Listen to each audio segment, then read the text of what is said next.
मनोहर ध्यान दिगंबर शमवी मम चिंता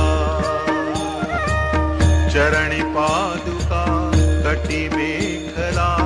जटा मुकुट माथा जय अनुसुयात्मज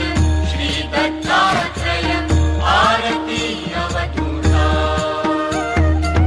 पुराण पुरुषोत्तमा त्वा धरिले अगणित अवतारा